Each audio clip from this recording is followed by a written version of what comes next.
native-centered news is not easy. But with your support, we're able to provide accurate information about Standing Rock, Line 3, treaty violations, and COVID-19 in our Native communities. Please visit Native Roots Radio Network on Patreon and donate if you can. That's Native Roots Radio Network on Patreon. Pinigigi, and thank you for your support. The Walker Arts Center is a proud supporter of Native Roots Radio. Visit Diani Whitehawk, Love Language, an exhibition that celebrates the Sichangu Lakota artist, centered on connection between one another, past and present, earth and sky, and traditions of Lakota abstraction. Love Language is a sweeping survey of Whitehawk's work. The Walker is always free on Thursday nights, and citizens and members of tribal nations always get free admission. More info at walkerart.org. The city of Minneapolis is now on Native Roots Radio with Minneapolis AIR. AIR stands for American Indian Relations. Guest host Christine McDonald talks to people about important things affecting the city's Native communities. Minneapolis AIR dives into topics like public safety, public health, elections, and so much more. Tune in to Minneapolis AIR on Native Roots Radio from 5 to 6 p.m. on the second Wednesday of every month, right here on AM 950. Support comes from the Walker Arts Center, an art space that's more than the spoon and cherry. Galleries celebrate contemporary visual art, including indigenous artists like Edgar Heap of Birds from the Cheyenne and Arapaho nations, and Jim Demeny from the Ojibwe Nation. Additionally, film screens, cinema, and performances are shown on stage. And the Walker is free every Thursday night and free every day for citizens and members of tribal nations. Learn more at walkerart.org. Greg Bakken here. I've told you about the out-of-the-world roast beef sandwiches at Maverick's Real Roast Beef, but I haven't told you about their Philly steak sandwiches, turkey bacon avocado sandwich, BLT, crispy chicken, fish sandwiches, brisket, or pulled pork. Okay, you get the idea. They make a lot of delicious food to the same standard as their famous roast beef sandwiches, and now I'm starving. I'm going to go to Maverick's Real Roast Beef off Lexington and Roseville, and you need to go too. Check out their menu at mavericksbeef.com. With a look at your AM 950 weather, I'm Patrick Lilia. Tonight, snow expected with a low of 25, then Friday sunshine with a high around freezing. Heat up these cold nights with the hottest musical acts around at Crooner's Supper Club. Crooner's is located just north of I-694 off Highway 65 and Moore Lake Drive. Visit croonersmn.com to view their schedules and food menus. Portions of Native Roots Radio may be pre-recorded. It's a good day to be indigenous. Get up, stand up. They are going to become more brutal. Because all the hippies are trying to be Indians anyway. They're going to become more repressive because it's a matter of dollars and their illusionary concepts of power. Hey, Victor. We must live in balance with the earth. And also with recent happenings at Wounded Knee. I am awake. Welcome to Native Roots Radio presents I'm Awake, and I'm your host, Wakanja Hade. Hey, Kadagi to all my friends and relatives in four directions. You are listening to Native Roots Radio presents I'm Awake, and I'm your host, Robert Pilot. Hey, we discuss local, national, Native news and events, and as you know, Native issues are human issues, and human issues are Native issues. Hey, today we have our friend, State Representative Heather Keeler on, and then after that, and maybe both together, as a matter of fact, Robert Lilligren of Native American Community Development Institute here in the Twin Cities, Minneapolis. Welcome, State Representative. Always good to see you. It's really hard under these conditions, but I want to really, before we get into anything, I want to see how you're doing and how your campaign's doing and how people can support you. Welcome. Hi. I was going to say, I love the shirt that you're wearing today. Yes. I love that. It's the campaign is going. That's what I can say. Every day we're in a lot of spaces and having some really meaningful conversations. I am mad. I'm hurt. I'm confused. I'm livid. I think all the things that all of us are feeling, and, just trying to put like a name to that feeling is really hard, but also, we knew these things had a high likelihood of happening. When you triple the budget for ICE and you give $5,000 incentives, for underqualified and individuals who just want to create harm. We knew this was going to be an outcome. And so it's hard. But the thing that I know is that community is healing. And when we lean into these times together, I think often, these tactics are used to divide us. And the power back is that we just stay together and we stay strong together and we, build a coalition of love and community to fight back to this. And so we're seeing that show up. And I think when we see community show up, there's hope in that. And so I guess in a roundabout way, that's how I am. And it's hard to really name it. Yeah, definitely. I agree. I've been watching our grandchildren, which is always a joy. They stayed over for a couple nights, so I wasn't able to get out there. But sometimes you need a break from social media, and I know for me, I'm at the verge right now because I've been keeping up on everything and what's happening live. And we saw I just saw Lieutenant Governor Flanagan on CNN talking about this. And so I don't know. I really love having you on for many reasons. One, you're a great guest. And two, we talk about healing and also how do we take care of ourselves during these stressful times. Because, Heather, this show was started because of Standing Rock. Yes. And you Yep. remember that. And it seems like we go up and down. And, this last year in Minnesota has been so hard and so hard for so many different reasons. Yeah, it's been hard for years. I mean, yeah, you're right. We did start this. You started this. We all joined you in the effort to speak our truth. And I love that really we've needed to stay consistent and diligent in that. And so, I guess this is a moment to say thank you to you, Robert, for creating media space. To be honest, there's not a lot of media outlets. I don't do a lot of media, because it can get manipulated where it's sent. Media plays a really important role in the messaging that's happening right now. And so thank you, for working hard as you've gone through your life journey too in the last couple of years to be able to create this space, the guests that you have here, the conversations that have again, are part of that community and space. And so, yeah, going back to Standing Rock and using this as an opportunity. But okay, so you asked me what I'm up to, right? And part of it is you got to remember the side of the state that I serve is 3 hours away from what's happening in the cities. I live in Moorhead. I represent District 4A. I'm running for Congress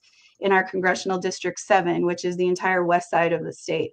The beauty of my district is it's a lot of rural Minnesota. It's a lot of these wide open spaces. The trees are beautiful. The snow and the ice that are on the trees are just stunning. And I have been out talking to my constituents and the people that I hope to serve. And that included actually yesterday hanging out with some goats and milking a goat yesterday and just being out with all of our relatives. We really believe that it's our job to take care of all of us and the environment and the relatives around us. And so I really leaned into that yesterday, spent time, just being in those elements away from the media.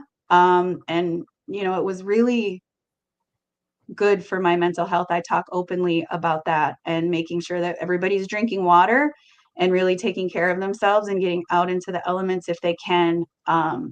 Because it is good for us to step away, rest, rejuvenate, to get back into this fight because we need resiliency and it's going to take a lot of us and ongoing. But that does mean rest and goats, I guess, at some days.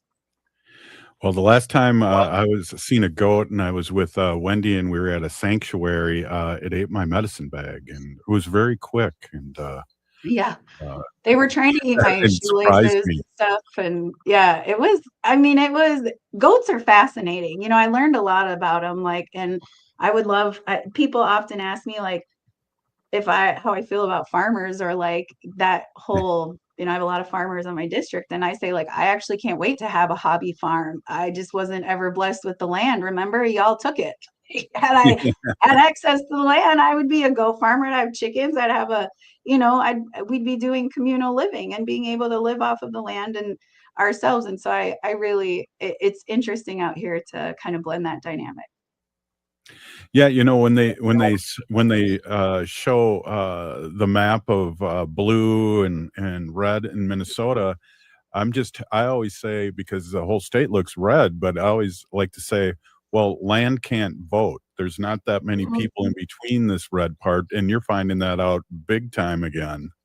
Yeah, my district is giant. If you've ever looked at a map of CD7, it's 3 times the size of Massachusetts.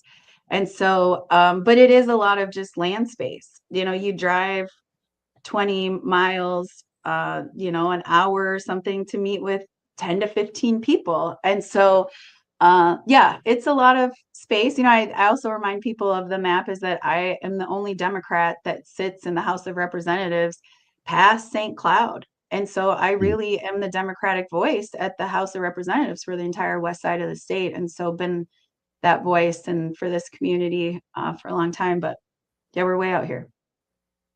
So we got like a couple minutes left, and I want to remind you again, I asked you in the beginning, is to, how people can support you, and where do they go, and how do they keep track of what you're doing and all those great things.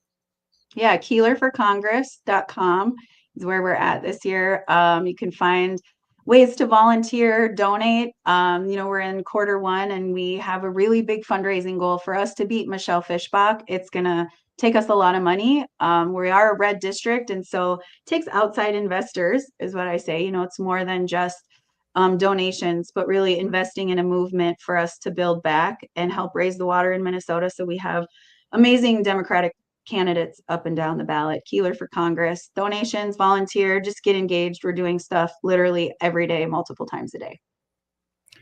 Yes, we're gonna take a quick break, and I'm gonna have our friend Robert Lilligren join us. And I know you have to get going in a few minutes, but I just want to join two of my great guests here together, and just have a chat, about what's happening and how things are happening. So there's Robert Lilligren, and we're going to be right back with State Representative Heather Keeler and our friend Robert Lilligren. We're just going to have a little, can I say it? A little powwow? Ho-wah. I guess I can. Hey, this is Native Roots Radio. We'll be right back. Ho-wah.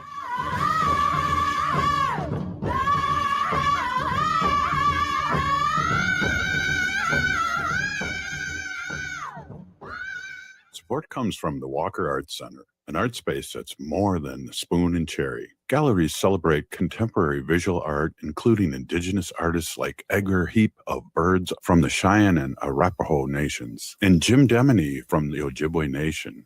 Additionally, film screens, cinema, and performances are shown on stage. And the Walker is free every Thursday night and free every day for citizens and members of tribal nations. Learn more at walkerart.org. The city of Minneapolis is now on Native Roots Radio with Minneapolis AIR. AIR stands for American Indian Relations. Guest host Christine McDonald talks to people about important things affecting the city's Native communities. Minneapolis AIR dives into topics like public safety, public health, elections, and so much more. Tune in to Minneapolis AIR on Native Roots Radio from 5 to 6 p.m. on the second Wednesday of every month, right here on AM 950. The Walker Arts Center is a proud supporter of Native Roots Radio, rooted in Lakota aesthetics of geometry, color, and pattern. Deani Whitehawk's abstractions are rich in meaning, honoring generations of Native artists. Explore her wide-ranging practice, including vivid beading paintings, sculptures, and video installations, and Deani Whitehawk's love language. The Walker is always free on Thursday nights, and citizens and members of tribal nations always get free admission. Plan your visit and get tickets at walkerart.org. There really is no place like home. Hi, I'm Mary T. of Mary T. Home Health. When you're faced with an illness or an injury, being able to stay at home and receive care is important. Our home health offers a wide range of services, including skilled nursing, physical, occupational, and speech therapies, aides, homemakers, in-home respite care, and 24/7 live-in care. We'll work closely with your primary care provider to come up with an individualized plan for you. Learn more today at marytinc.com. I'm Lieutenant Governor Peggy Flanagan, and I want to be your next United States Senator, and you are listening to Native Roots Radio.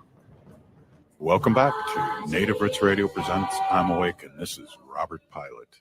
Hey, welcome back, everyone. And we have our friend Robert Lilligren from Native American Community Development Institute joining Heather and I. And it's kind of fun to have you both on, even though it's a dark time. Heather was talking a little bit about how we should be taking care of ourselves. And Robert, your organization does take care of themselves. And I just think it's a great conversation where we can start. And Heather, go ahead, jump in. Both of you have guest host my show, so take it away. Hoa. Yeah, bonjour, Robert. Bonjour, Heather. It's really an honor to be on the show with you. I follow your work closely, and I have huge respect for what you do. So, yeah, nice to be here with you. And maybe I'll just launch a little bit here. And I think, Robert, what you were referring to is, especially post-COVID, where I learned from our respected revered Elder Linda Eagle speaker, an indigenous approach to our work is take care of ourselves first, our families second, and our communities or the organization third. And I think I've shared with you in the past when Linda was teaching me this, I really resisted it, And I'm like, Linda, we're indigenous. We care about the whole. We care about everything. And she said, she talked to me like I was a little kid, which I loved. And she would say, no, Robert, that's the colonizer's way. The indigenous way is take care of yourself first, then your family, then your community. And she said it so firmly and gently that finally I just decided to believe her, right? I didn't have any proof. I thought, well, I'm going to try this. And so I embraced that approach and just saw how transformative it was for me and for my work. And so then we shared that throughout our organization, Native American Community Development Institute, NACDI, and my coworkers resisted it until we didn't. And so since COVID, so it's probably about 3.5 years now, 4 years that we've been operating that way. And the impact on our organization, on our work is almost miraculous, almost magical, right? People come in, they're taken care of, they know their families are taken care of, they give 200% to the work and to the community, and it's just been really amazing. I don't know why everyone doesn't operate that way, but now in this dark time, we're trying to evaluate that, right? We have coworkers who have such trauma and anxiety, they don't want to leave their homes. They're afraid to. And so I was just meeting with the senior team at NACDI. We're a small organization, 12 people, and trying to set the course for the next 24 to 48 hours, but then into the weekend and next week, and really through these filters of take care of yourself and your families first. And so I'm just crafting an email to all of my coworkers saying that and kind of laying out a plan. But yeah, so that's our approach at NACDI. I really love that. I also take the same approach. I also really within my caucus. We've been through some very, very hard times. Just this whole year feels like it's been really wild. I try to remind people that this last year was the year that the Republicans tried to kind of take over our own government, right? At the beginning of session. And so it's been a very, very hard year. And I've tried to remind my colleagues, and the thing I say to them often is drink water. I know there's many other things that we can do, but it's also that kind of back to what you were saying, it's the reflection of taking care of yourself, filling your own cup first before you can take care of everybody else. And hydration and food and rest is the way, is a way to really lean into that. And so I genuinely appreciate your reminder and the way that you framed that. I think I'm probably not the only one that needed to hear that now. Thanks, Heather. That is very kind. And yeah, I would love to publish on this, partner with Linda Eagle Speaker, because it is a great way to work. And then locally, through the Metropolitan Urban Indian Directors, we've been meeting a lot, trying to respond to what's going on, figure out how to keep our community safe, figure out how to keep our workforces safe, our clients and our organizations. And it's such a rapidly shifting environment that it's a challenge. Mm-hmm. I think too, one thing that we're learning right now is the relationship. I'm out here in Moorhead, the whole west side of the state I was just talking about, is that then how do we have these strong relationships, border to border Minnesota, to make sure that we're, really communicating well with each other, that we have these plans, and rapid response plans, that it's looking at all of our communities and neighbors really across the state, because anything could show up anywhere, and we have to be there to support, but also remind each other, how to take care of ourselves to go in together too. I agree so much, Heather. And just in our little world at NACDI and in our little local community, but one of the guidance that I'm going to share with the NACDI staff is over communicate. You can't isolate. And a couple of my coworkers who live alone are like, yeah, it's really lonely, it's really isolating. And people should know where you are. People should know how you're feeling, right? And so the direction is going to be, or the suggestion, over communicate. And yeah, so that kind of goes to, we need to know if people are actually safe, right? Yeah. Right now we're not. Oh, I like that. Yeah. I like that. Yeah. And, another piece of advice I had gotten from Representative Kozlowski in a meeting, and it was just so powerful, right, is that we're living in very unknown times right now. Like, things are just happening so quick. We don't really know what's going on. Like, there's really no rhyme or reason when it comes to rule of law, because they're not following any of that. And it was just like, if something needs to happen in your community, just do it. If something needs to be organized, or there needs to be a response mechanism, just do it. There's no permission, like, to organize rapid response in community, to make sure you do mutual aid, to make sure you have collective healing spaces. Just do it. And it kind of goes back to the movement, that we've been having in the No Kings, movement, that, like, if you cannot find something happening in your community in a drivable distance, 50 miles, 100 miles, if things are not happening, then that's kind of your call to do something. We've got to organize collectively together to build back. And I think from a geographic spread, if you can't find something and you're feeling lonely, you're not the only one. Right. Just do something small. We're going to start doing, I think, back to the COVID days, doing virtual meet and greets just with neighbors and playing games online, so we find a safe space to connect. Because like I said at the beginning of the first segment, we cannot let this divide us. Right. And we have to find ways to build together. And so always the door is open out here to build those relationships, to make sure we have a strong web of connection and support border to border. I love that. That is so wise, Heather. And I mean, to that creating space, right? So our organization, NACDI, owns and operates All My Relations Arts Gallery right off the Powell Grounds Copy Shop. And so we don't have a show up right now, so that kind of helped. But on the advice of the director, Angela Two Stars, we've opened the gallery up, right? And we have it set up, activities, especially for young people. They have a place to be inside, and we can control access somewhat, to our best ability. And so many of the youth serving programs and our schools here in Minneapolis are closed. And so at an emergency Metropolitan Urban Indian Directors meeting today, one of the concerns voiced was spaces for these kids to go to, Yes, to eat. And so we were able to offer, well, here's one. And Angela Two Stars has it all set up. It looks so good. A notice just went out to the community that's a safe space, right? yeah. Oh, I love that. What a great response.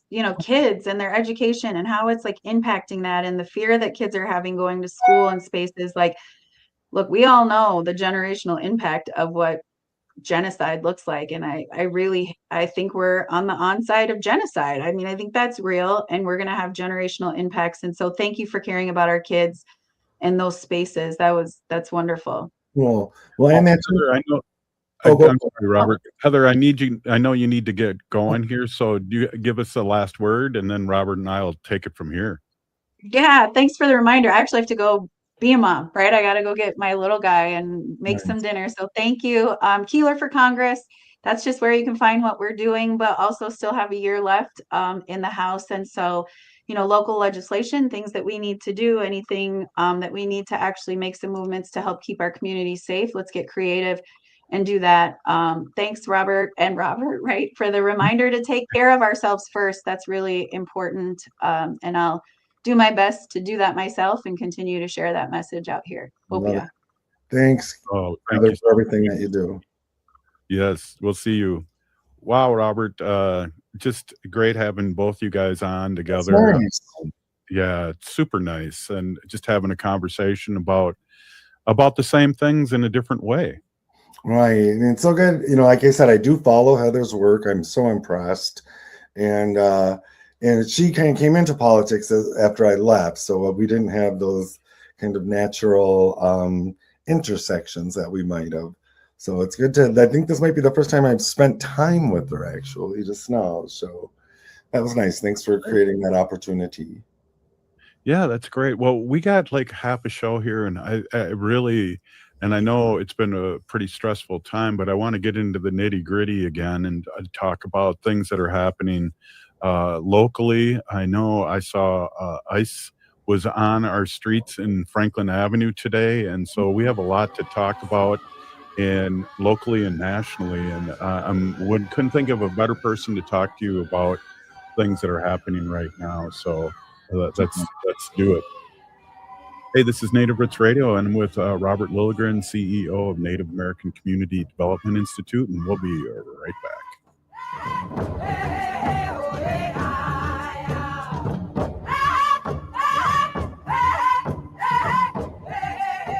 Support comes from the Walker Arts Center, an art space that's more than the spoon and cherry. Galleries celebrate contemporary visual art, including indigenous artists like Edgar Heap of Birds from the Cheyenne and Arapaho nations, and Jim Demeny from the Ojibwe Nation. Additionally, film screens, cinema, and performances are shown on stage. And the Walker is free every Thursday night and free every day for citizens and members of tribal nations. Learn more at walkerart.org. The city of Minneapolis is now on Native Roots Radio with Minneapolis Air. AIR stands for American Indian Relations.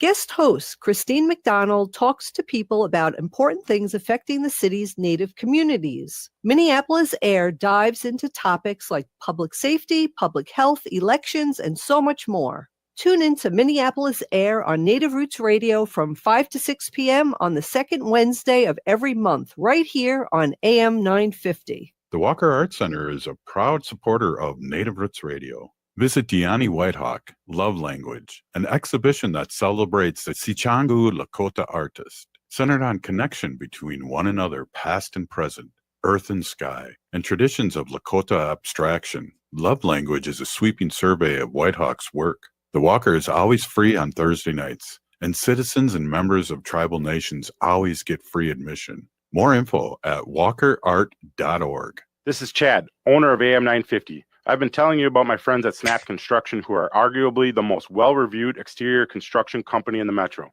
Don't just take my word for it. Take a look at all their reviews online. Winter is the most cost-effective time of the year to complete your construction project. A majority of Minnesotans choose to have their work completed on their home in the summer when they should be enjoying the weather.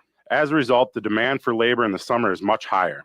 The most cost-effective way to improve or restore your home is in the winter due to the lower demand. Right now, Snap Construction is offering an additional 30% off of labor to the AM 950 listeners on your next construction project between now and the end of February. Call 612-333-SNAP and mention AM 950 for an additional 30% off. As always, Snap Construction stands by their work with a lifetime craftsmanship warranty. Don't wait to get a free estimate by calling 612-333-SNAP or find them online at snapconstruction.com. Financing options available.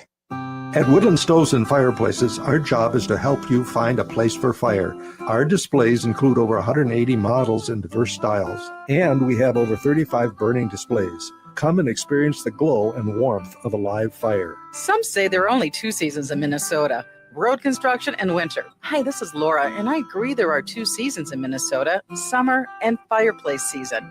I bought my wood stove for Woodland Stoves and Fireplaces in 2005, and every season after summer comes the time when we fire up the wood stove, get out our favorite music, and discover the warmth of fire. Our dog Pumpkin remembers the fire too. He stations himself right there, legs up in the air, just enjoying the warmth of the fire. With the wood stove, we are able to keep the main area of the house toasty warm, while the thermostat is set at an energy-efficient 64 degrees. Discover your fireplace season. Visit Woodland Stoves and Fireplaces today. Woodland Stoves and Fireplaces, out of the ordinary products and services since 1977. With a look at your AM 950 weather, I'm Patrick Lilia. Tonight, snow expected with a low of 25, then Friday sunshine with a high around freezing. Heat up these cold nights with the hottest musical acts around at Crooner's Supper Club. Crooner's is located just north of I-694 off Highway 65 and Moore Lake Drive. Visit croonersmn.com to view their schedules and food menus. AM 950 KTNF, St. Louis Park, Minneapolis, St. Paul. Oh, this is Dallas Goldtooth, and you're listening to the Native Roots Radio. Hoka, hicha, wecha. Welcome back to Native Roots Radio presents I'm Awake, and this is Robert Pilot. Hey, welcome back, everyone. We are here with our friend Robert Lilligren, CEO of Native American Community Development Institute here in the Twin Cities, Minneapolis. And Robert, a lot going on, and it's heartbreaking. But also what you were saying earlier, too, when you first got on, is we have to take care of ourselves, but we also have to be vigilant, too. And so it's a fine line here of fighting back, but also taking care of ourselves. Agree. And there's just been a lot of activity, organizing, interactions within all communities, right? But the Native community, our allies, figuring out how we can best support each other. A lot of demonstrations here in Minneapolis and around the Twin Cities, but especially Minneapolis, tens of thousands of people are showing up. And really, the priority, or for me right now, and I think for a lot of us, is to keep things peaceful. And as the governor said, or mayor said, the governor said it very, very well as today, this morning in a press conference, but we can't give the federal government more reasons to send more troops, right? And we saw this after George Floyd was murdered, and this just evokes so much of that feeling and that trauma from 5 years ago, almost 6 now, when that happened. And what we saw is peaceful protesters turned violent when they were infiltrated with outside agitators who wanted to see violence, right? I mean, and everything, all the evidence, some people were prosecuted, some of these non-Minnesota people, or certainly not Minneapolis residents, who started the violence, started throwing rocks through windows and burning businesses down and things. And so there's just this really concerted effort throughout communities. The faith community is really stepping up to try to keep these demonstrations peaceful. And our governor has said it so beautifully these last few days. You know, you have a right to express your anger. You have a right to demonstrate. You have your First Amendment rights, right? And so exercise them and stay peaceful. And I just think that's a message all of us need to be sharing with each other. And I've talked to several people, young people, who are at demonstrations, and they can pick out who the potential agitators are who are trying to incite violence. One of them said, and you know her, so I'm not going to say her name on the radio, but she said, yeah, I can always spot these potential, these potential agitators. She goes, I can tell by their shoes. Oh, that's good. I think I know who you're talking about. Yeah, I was really impressed. So, so she engages with them. You know, starts asking them questions and trying to be peaceful with them.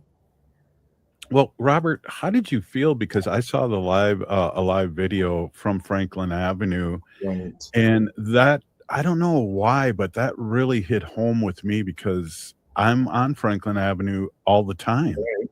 Right. So for folks from not in Minneapolis, Franklin Avenue is the American Indian Cultural Corridor. A segment is very strongly identified with Native people, high concentration of Native population, Native businesses, Native nonprofits. Our office is there in the building with Paulo Grounds Coffee Shop and All My Relations Arts Gallery. So, we're in there seeing on social media, wow, they're just up the block. They were a couple blocks. I was in a meeting. I was downstairs in the office.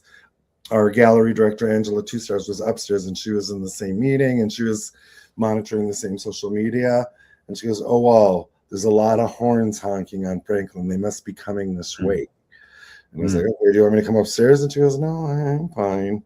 But it's literally, we are in it, right? And as a community, I would look back to the riots after George Floyd was murdered. We took incredibly good care of our relatives, our Native relatives, our non-Native relatives. We took incredibly good care of our Native assets. I fully expected Franklin Avenue to burn during the riots after George Floyd. I think the extent of any property damage was one broken window all along the American Indian Cultural Corridor. So we know how to take care of ourselves and take care of each other, but it's this whole ICE thing. It's like pop-ups, right?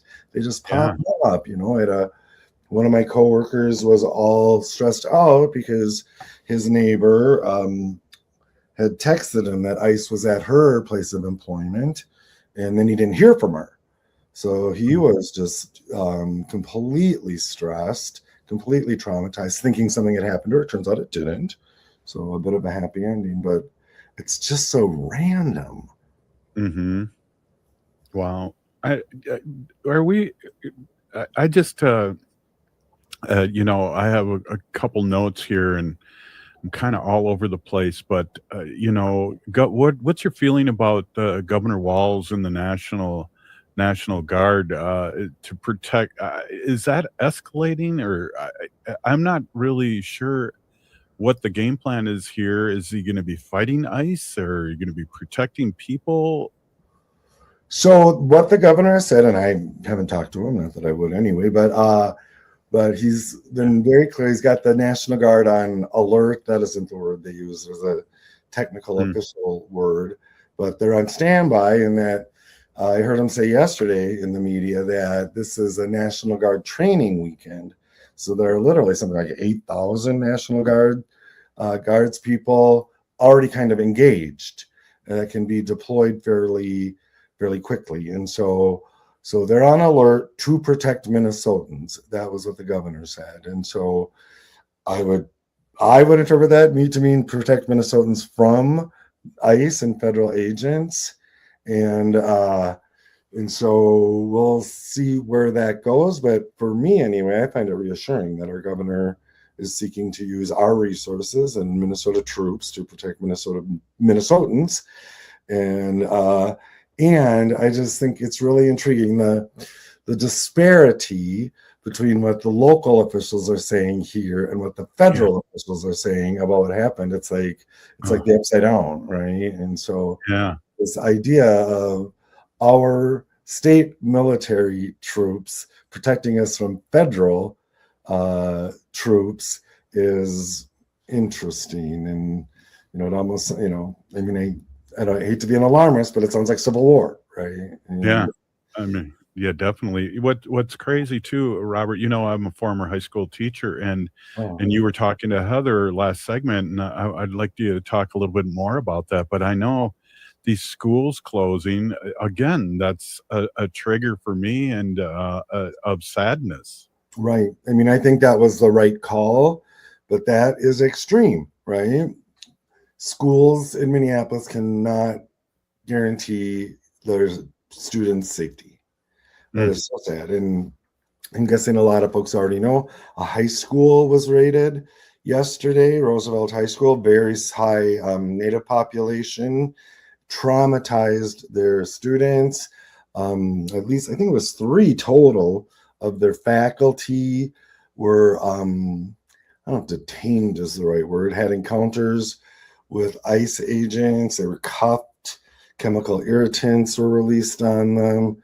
Students were sheltered in place at the library across the street, and I talked to a young Native brother at a public meeting today, and he just happened to go by Roosevelt while that was going on. And at first he thought it was like a anti-ICE demonstration, and then he saw these students were crying, they were totally traumatized. Jeez. And how is that making us safer? And that's the governor pushes this point. We are not safer because of this. We are less safe. No, and I guess I am excited that people are out there protesting and protesting in a good way. Nationally, the House bill passed to extend health care, and that vote was 230 to 196, Robert. And so is that a sign of light where some people are snapping out of it and finding out that this is not the Trump and the federal government is not the way to go? Hope so. Fingers crossed, fingers and toes crossed, and we'll see. I think in Robert's armchair interpreting, I think lawmakers understood how unpopular cutting off those subsidies, those Affordable Care Act subsidies were. And I mean, it's massive. It's like 70 or 80% of Americans wanted them extended. And that's just a numbers game, and politics or elections are numbers games, right? And so I think there would have been a lot of unpopular incumbents in their districts had they voted against it. And we're, watching with hope the signals that these midterms are going to be very good for the Democrats, right? And so maybe that these Republicans are trying to maybe mitigate that or smooth that over. But I think it's just basic. It was so unpopular to discontinue those subsidies, so they had to extend them. Well, in the last 48 hours, it really makes sense what Governor Walz has done because he's really needs to be not campaigning, but running the Minnesota government the way we're being under attack.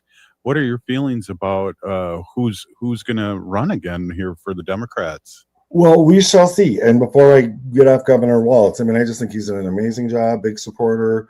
I think he made the right, if difficult, decision to step out of the race. And there's all of these indicators that show that Minnesota is like the best state in the union to raise a family, for example. Yeah. That needs to be lifted up. And that's what I think that the MAGA folks and Trump are really afraid of, that people will start to realize, oh, wow, caring for people actually means something, right? And so they have to quash him as much as they possibly can. He even said in his press conference today, if Trump has something against me, he's already got what he wanted. I'm out of here in a year. So I thought that was really interesting, and we'll see who steps in. And there's a lot of names being floated about. The front runner one I would say would be our U.S. Senator Amy Klobuchar, one of the most statewide popular politicians in forever, but certainly in decades. And so she might have a leg up. I like her in the Senate. I would support her if she was our governor's candidate as well. But she is very prominent within the Senate, and we'll see what happens with her future career. And then I have some other ideas that we can talk about later. Right on. Hey, I'm here with Robert Lilligren, Native American Community Development Institute CEO, and a White Earth Ojibwe citizen. I always got to bring that up every once in a while. We'll be right back. This is Native Roots Radio.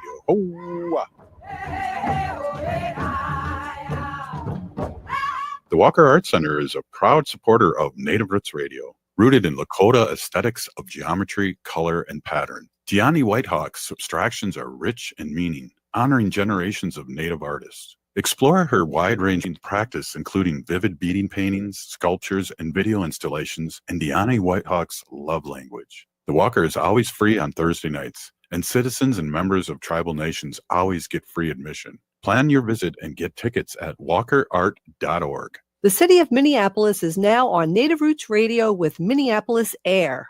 AIR stands for American Indian Relations.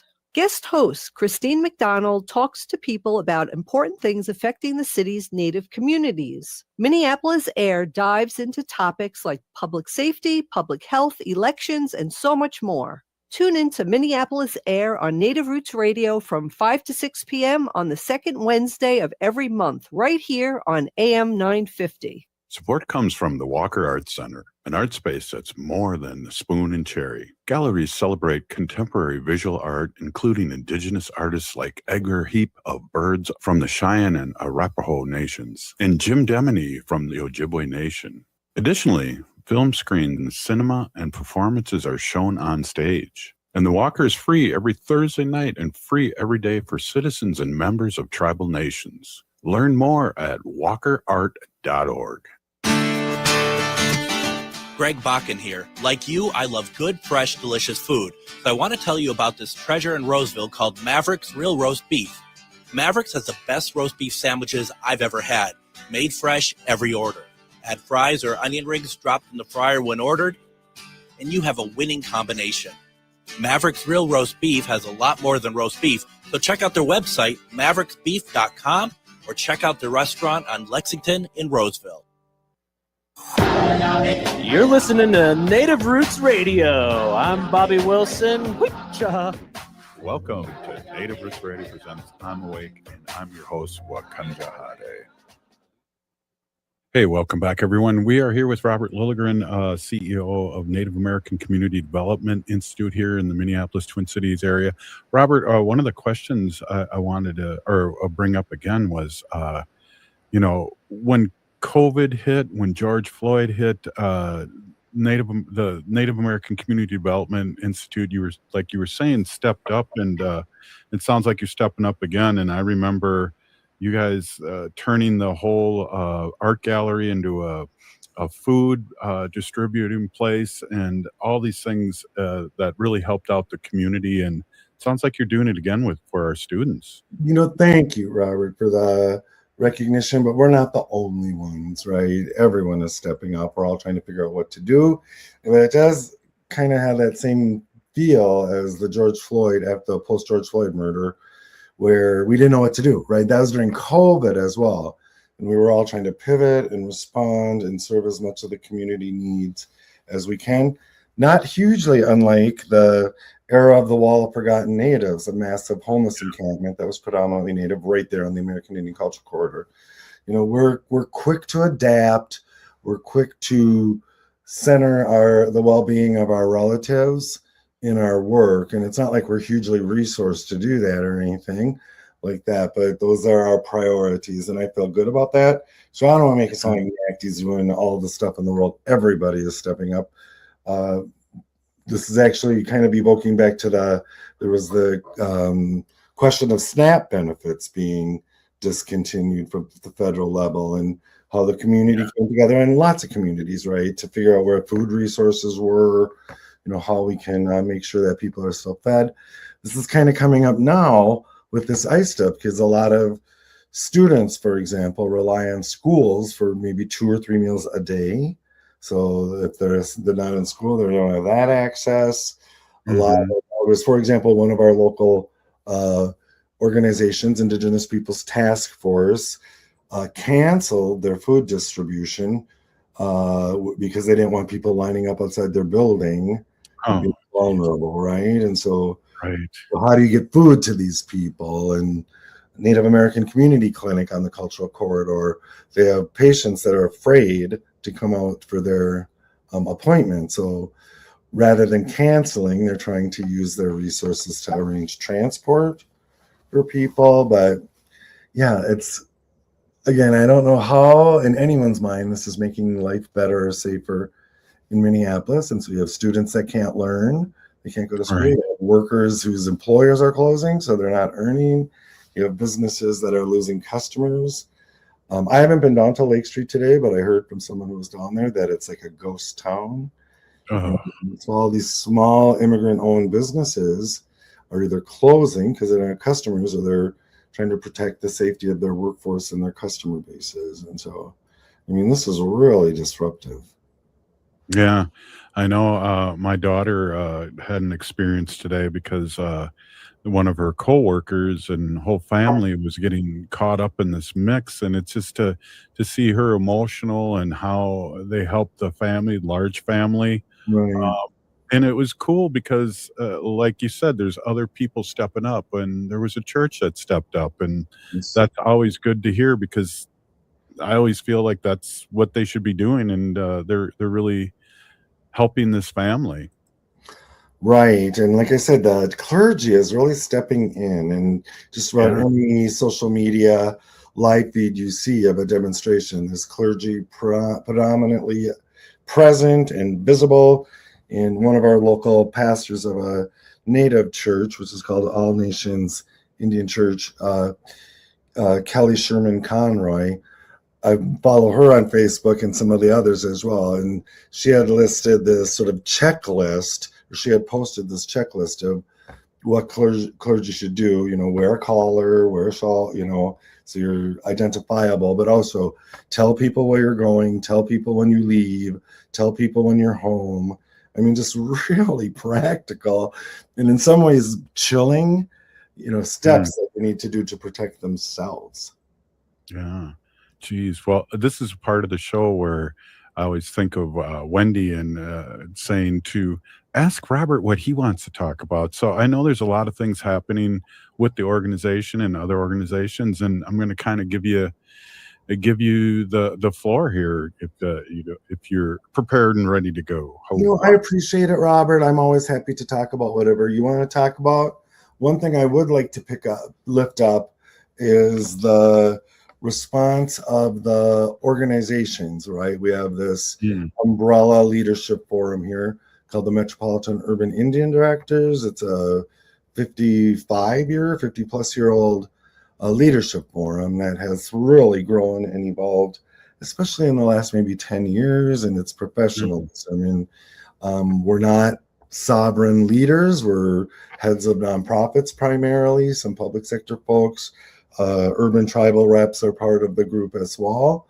And we have really been trying to collaborating on response, right? So Wednesday was this big, large community meeting on our how to best serve our unsheltered and opioid relatives. There were more people there than ever before.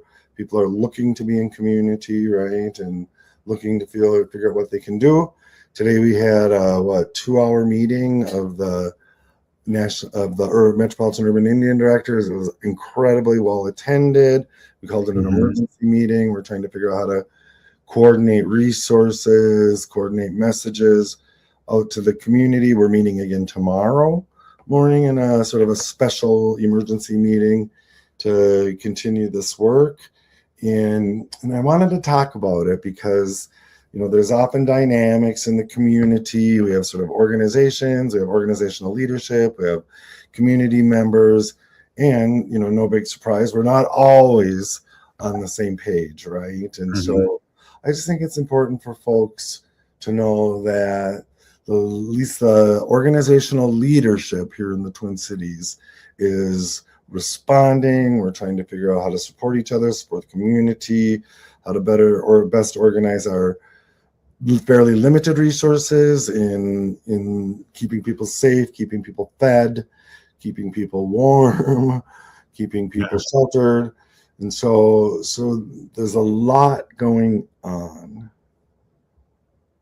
Wow, that's amazing, and it's just again a lot of action, and it's cool to hear all this happening because you've said this before, and I've stole it from you, is that we know resistance and we know what to do, and that's what it sounds like is happening in the community right now.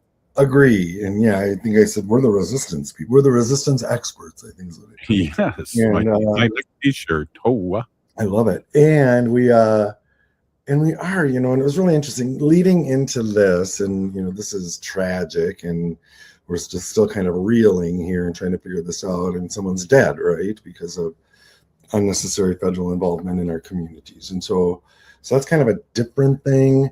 But I will say, leading into this, it was really becoming apparent to me how Native people, Native orgs, people who kind of rely on our traditions and re-embrace our traditions and cultures, had this certain buoyancy about them. And as everything was turning to crap around us, I could see almost this joy, this buoyancy within our community. I thought, okay, this is it really happening, right? Now all bets are off. Who knows what's going to happen tomorrow, let alone in a week, right? But it's still there, right? That resilience and that buoyancy. So I'm in spite of all this, I am hopeful. Yeah, and that's a great way to end it, Robert. Thank you so much for coming on, and I want to thank State Representative Heather Keeler for joining us too. Just always great to have you on, and we're marking this as the best of, so we'll be sending this out to all the other stations. This has been a great show. Thank you, Robert. And hey, if you're listening to the show, you are part of the resistance. From Chief Plenty Coops, the ground on which we stand on. It's sacred ground. It's the blood of our ancestors. We need to resist, divest, join a group, run for office. We're still here. We are the 7th generation. Go vote. Go vote.